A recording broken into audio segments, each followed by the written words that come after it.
the ridiculous pomposity that guys get with each other, and they're so out of control, and it's the egos are so ridiculous. So it was a lot of fun. I have to give it a total thumbs up, and I hope to some degree it gets shown somewhere that everybody can see it. It's definitely worth checking out, and definitely fun for all Van Halen fans to observe. Up next is my in-depth interview with Amy Staats, the playwright who also plays Eddie in the new Off-Broadway play Eddie and Dave, followed by my interview with Megan Hill, who plays David Lee Roth. All coming up next. Take a listen. From very early on, that it was kind of ingrained on us that if you're doing something that you like, then that is of the utmost importance, because in our family there were two opposites. There was my dad, the musician, the guy, the happy-go-lucky guy, and let's have a drink, that type of thing. The other side was our mother. He says, without a suit and tie, you ain't diddly. You're nothing. You come by, visit today or tomorrow, and she'll say, Alex, when are you going to get a job? She's 75, and Mom, does it really make any difference? Hi, I'm Jackie Martling. My brand new autobiography, The Joke Man, Bow to Stern, is being released. Go to JackieTheJokeman.com. Great holiday gifts, easy to wrap. I guarantee you are going to love this book. Hi, ladies and gentlemen. This is Magic Moreno, producer-mixer, and you're listening to Dave and Dave Unchained. Need a laugh? Check out the Funny How Comedy Podcast, which focuses on upbeat conversations with legendary comedians. It's free on Spreaker and iTunes. Check us out on Facebook at Funny How Comedy Podcast, on Twitter at Funny How Podcast, on Instagram at Funny How Comedy Podcast, or email us at funnyhowcomedypodcast@gmail.com. Somebody asked me, Dave, are you getting married very soon? And I told them, well, there's 3 rings involved in marriage. You have the engagement ring, and you have the wedding ring, and you have the suffering. We'd like to welcome Amy Staats, who is the writer of Eddie and Dave and also plays Eddie Van Halen in the play. Welcome, Amy. How did you grow up? Did you know the band growing up? Did you listen to them, or? I knew of the band, and I had always kind of loved the sound, but I didn't truly get fully involved until I started working on the play. I mean, that was 3 years ago, and I've always loved music, and I've always loved documentaries and all the stuff about music. I just love it. And I got to a point where I would be watching, I really loved videos of I was fascinated by band breakups and all that stuff. Right. And it was the thing I would do, when your indulgent thing, that you're not supposed to be spending time doing. I would be doing this thing, and then I just got really interested in writing about all the drama and the humanity that happens within a band and during a breakup and all that stuff. I get you. So now I'm 48. The majority of us who grew up with the band is around my age, maybe 5 years younger, maybe 5 years older. So it's all part of our youth. So I tell you, like I said when I saw you after the show, it was a fantastic production, so well put together, and I really was going to be hard to impress. So I really was impressed and was fully entertained. But what's amazing to me is this was so specific. I mean, it really was some sort of general, broad strokes type of deal. So what did you focus on these guys in this very detailed, specific story? I just was so compelled by the band, and I was so compelled with the story of brotherhood and what that meant, and the opposite personalities, and it's an amalgamation of a lot of different stuff, and it's a magical realism and all that. So it's not in no means 100%, And anyway, it's a magical realistic play, but I was so taken but the humanity and the struggle with these people that were opposites of each other but needed each other, you know. Sure. Yeah. And what happens when the person you need is someone that you don't necessarily get along with all the time. And that happens all the time, you know. And I was just fascinated with them, and then taken in by the music, and then the story was so interesting, and I just thought it had all the elements of like a Greek play. I just thought it was fascinating. I think that's a very good way to put it, because it really does, because it's a really multi-sided die, isn't it? Yeah. I mean, you're dealing with immigrants who came here with nothing, who stuck by each other, and who had these talents, and only these talents, to make a living on, and then there's the brotherhood, and then there's the sort of business relationship, and then, you know, it's very tricky, and then you add fame to that, you add fortune, you add a marriage to that. I mean, it becomes crazy. So as you started doing research, did you realize how incredibly deep this goes? I think that we can all understand family. You know, I have a sister who I'm very, very close with, and we moved around a lot. I'm a very shy person, so I understand what it's like to be in an industry where you should be gregarious and outgoing and not naturally that way, and like how much we depend on each other for... I don't think I'm answering your question specifically. Could you reword it for me? I want to answer it right. Let me retool it. First of all, how did you start doing research, and when did you start doing research? I started about 3 years ago. I started, I think, probably in the way that all music fans do, with different videos and, like, just reading, going on the internet and looking up stuff and finding out more about, like, you know, bands of the time, and also specifically Van Halen. Yeah. And are you reading books? Are you watching YouTube clips? Are you going... Yeah, all of that. Yeah. So no, I'm obsessive. I'm an obsessive person.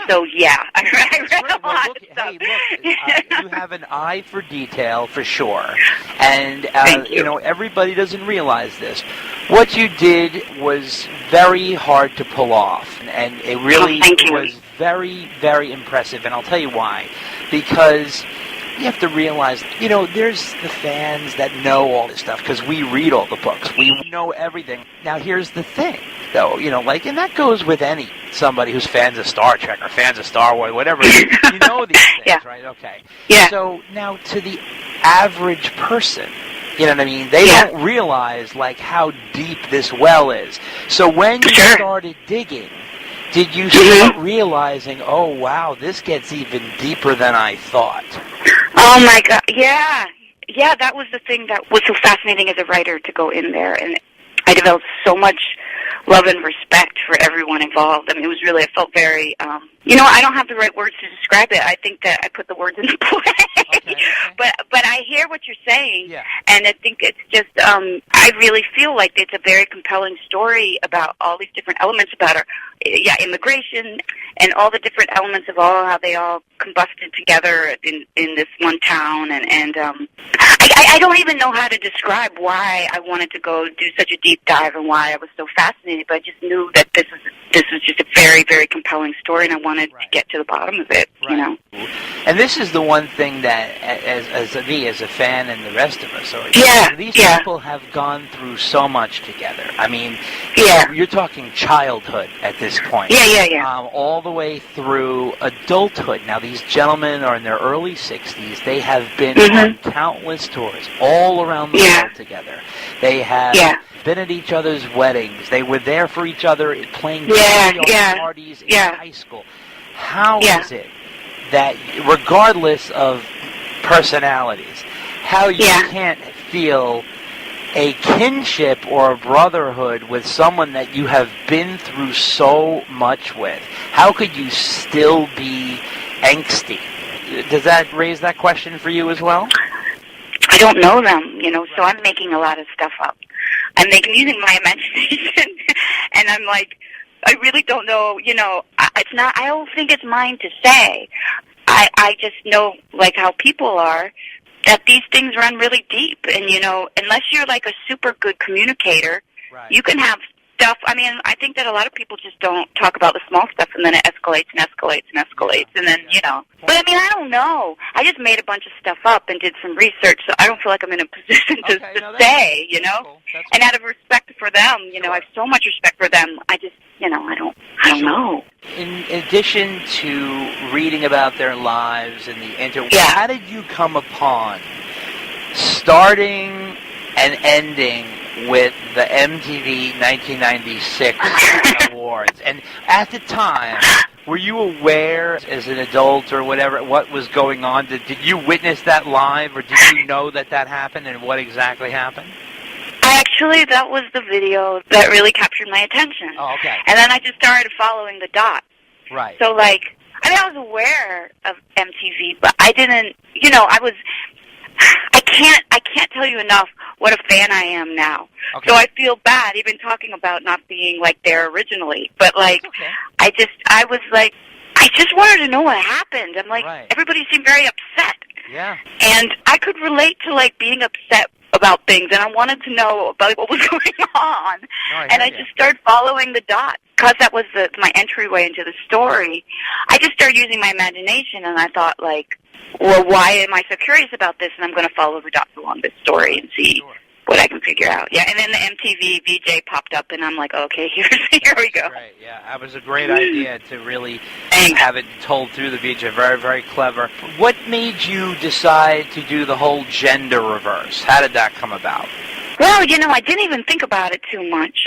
I didn't know anyone would produce this. You know, it was just me. Right. I just thought that we'd do, like, I wanted my friend and I to just, like, it would just be fun. I was interested in playing someone who was shy and then but upset, you know, and when you're shy but upset, it's like a whole specific thing. Yeah, and I was just going to do something small that was just going to be in, like, a tiny performance area, whatever, that where you could come up and bring in a piece. And what happened is that theater groups and, like, artist residencies, I kept getting these big residencies on this play idea, so it just I kept writing, and it got bigger and bigger and bigger. And so for, like, the gender thing, it wasn't something, like, I thought about.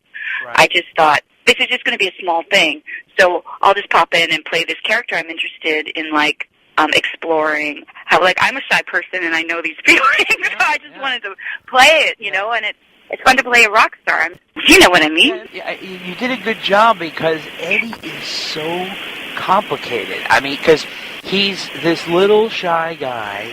He's also a monster in his field. He's somebody who, and I know you saw that black and white video from 2012 because you quoted some of it in the play, but, like, well, I reworded it carefully. No.